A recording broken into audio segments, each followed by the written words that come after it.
మొక్కజొన్న పంటలో నీటి ఎద్దడి ఉన్నప్పుడు ఎలా ఉంటాయనేది ఇప్పుడు మనం ఇక్కడ క్లియర్గా మనం చూడొచ్చు. ఇక్కడ మనం చూస్తున్నటువంటి ఈ పంట 50 రోజుల దశలో ఉంది. మొత్తం మనం ఇక్కడంతా చూసేటట్టయితే మొక్కజొన్న 50 రోజుల దశలో మనం ఇప్పుడు చూస్తున్నాం. అక్కడక్కడ ట్యాజిల్స్ రావడం కూడా మనం గమనిస్తూ ఉంటాం. నిజానికి మొక్కజొన్నకి ఈ దశ చాలా కీలకమైనటువంటి దశ. నీటి ఎద్దడి ఎట్టి పరిస్థితుల్లోనూ ఉండకూడనటువంటి దశ ఇది. సున్నిత దశ అని అంటాం. సో ఈ దశలో తప్పనిసరిగా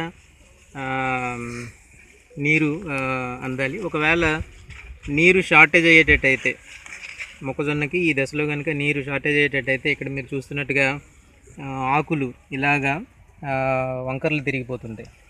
ఆకులు ఈ విధంగా ఒకదానికొకటి చుట్టుకొని పోతూ ఉంటాయి. ఎండ వచ్చినంతసేపు కూడా ఈ విధంగా చుట్టుకొని పోయి కంప్లీట్గా ఈ విధంగా తిరిగిపోయింది. ఈ విధమైనటువంటి సిమ్టమ్స్ మనం కనపడిన వెంటనే దీన్ని మనం వాటర్ షార్టేజ్ కింద మనం గమనించాల్సి ఉంటుంది. సివియర్ విల్ట్ సిమ్టమ్స్ కింద వీటిని మనం పరిగణించాల్సి ఉంటుంది. ఈ పరిస్థితి వచ్చినప్పుడు తప్పనిసరిగా వెంటనే నీటి సదుపాయం కలిగించాలి.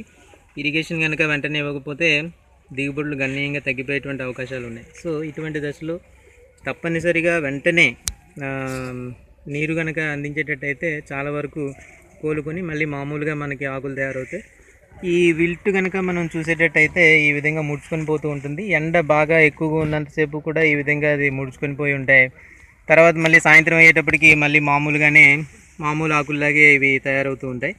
కాబట్టి ఈ విధమైనటువంటి సిమ్టమ్స్ మనకి ఎప్పుడైతే ఈ మొక్కజొన్నలో కనిపిస్తాయో దీన్ని మనం నీటి ఎద్దడి లేదా వాటర్ షార్టేజ్ కింద మనం పరిగణించి వెంటనే ఇమీడియట్గా దీనికి నీటిని అందించాలి. లేకపోతే చాలా దిగుబడుల్లో షార్టేజ్ ఉంటుంది. ఎందుకంటే ఇది ప్రధానమైనటువంటి దశ, 50 రోజుల దశ, ఇప్పుడే ట్యాజిల్స్ ఇవన్నీ కూడా వచ్చేటువంటి దశ. కాబట్టి తప్పనిసరిగా ఇమీడియట్గా దీనికి వెంటనే నీటిని అందించేటట్టయితే వెంటనే కోలుకొని చాలా వరకు దిగుబడిని అందించడానికి అవకాశం ఉంటుంది.